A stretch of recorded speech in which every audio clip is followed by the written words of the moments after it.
Magnus, why don't you come join us on the stage? One thing.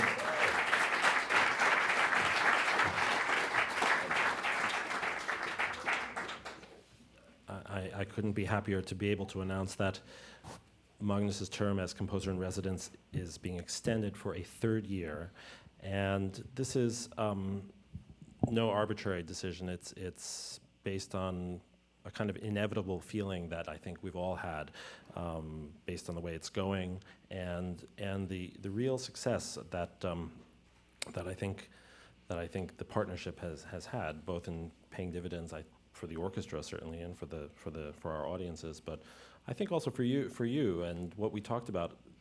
What was it, 3 years ago or 2 years ago? Anyway, it's been a while. Is the hope that we would really grow together and that there would be a symbiosis and a shared development that was based on a real partnership. And I know for composers it can often be the case that you go in and hear your piece played and then you leave and that's it. But this has turned out to be something really different. Yeah, I couldn't have believed that we can work like this on continuity, because as you said, a composer, very often you do something, you go to a venue and you wonder whether it made any impact. Here, when I think back on how much of my music you've done already now, half into the second season, I came together with Alan when he started. So we have the same lifetime in lifespan with the orchestra so far. And what we've done, I wrote until last autumn already 3 new pieces, which is huge. I counted that it's 1 hour music, which is 60 minutes, which is 3,600 seconds. makes it sound bigger. What we did with Kraft, what we did with the clarinet concerto, what we did with Arena and all these projects, it's unique to have that opportunity to present your music on this level with an ensemble like this. Do you feel that getting to know the orchestra has affected your composition? Very much so. I think I've said it before, but last year I think I said it, that I almost feel like a composer in the 19th century, and hopefully you understand it in the right sense. It's like being part of a family, being part of an orchestra, working for an orchestra from the inside, not from the outside of it, and how that affects the way you write, getting to know people, getting to know musicians, getting to know the way you're working with articulation, with sound, with phrasing, all those complicated parts of music which you cannot grab overnight. That has really, I'm sure it has affected the way of conceiving music. I think the first time your music was played by the orchestra was in '97. That must have been Jukka-Pekka Saraste's performance of Feria. And I was at that performance, and I remember being really, really impressed at how the orchestra just grabbed your music and its style. But it's been really striking how over the last year and a half, it's palpable how they've gotten to know your music, and it's now as if they know your style, and so right away from the first notes, they can be in the world of your music. That's one of the things that can be difficult about music that's written today, is you don't have a handle to grab onto because it's brand new and the language has to be learned from the beginning. But now I think, and I'm happy to say that I think the orchestra really knows you as a composer, and anything we do, I think they will approach with confidence and with enthusiasm and real knowing quality.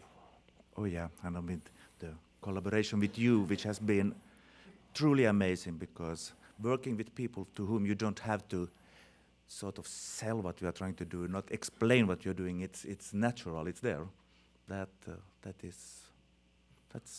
It's not everyday life for a composer. Well, that's what we hoped would happen, and it did happen, and so we're going to enjoy a third year of it. Thank you, Magnus. Yeah.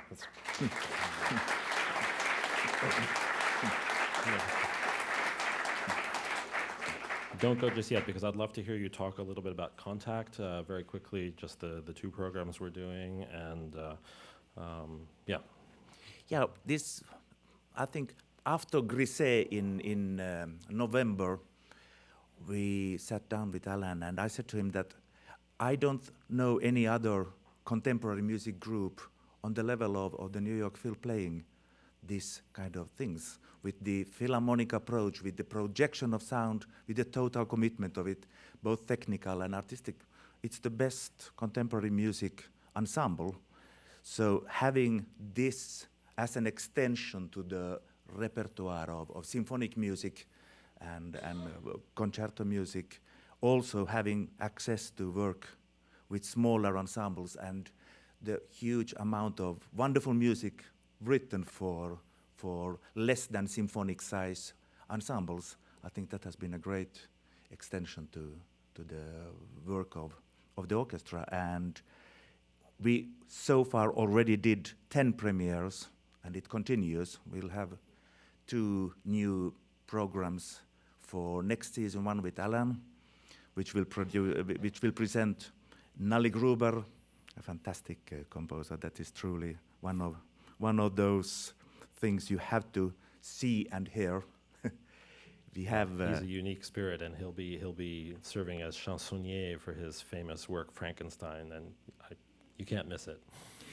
And we'll have another concert with David Robertson in the spring, which will present new pieces by colleagues of mine, Michael Jarel and Jan Robin, together with one of the sort of reference pieces of our big mentor in music. And we grew up with him. Together with Michael, we worked in Paris in the 1990s, which was, of course, then Pierre Boulez. So Exposant Fix with him, with David Robertson, will be a fantastic package. And also there is a premiere of a younger composer, Alexander Lansky, in your concert in December, a fantastic Brazilian-born New York living composer that is truly a voice. So it's an exciting package, continuing with having music for this size ensembles. Thank you very much, Magnus. Thanks. Thank you.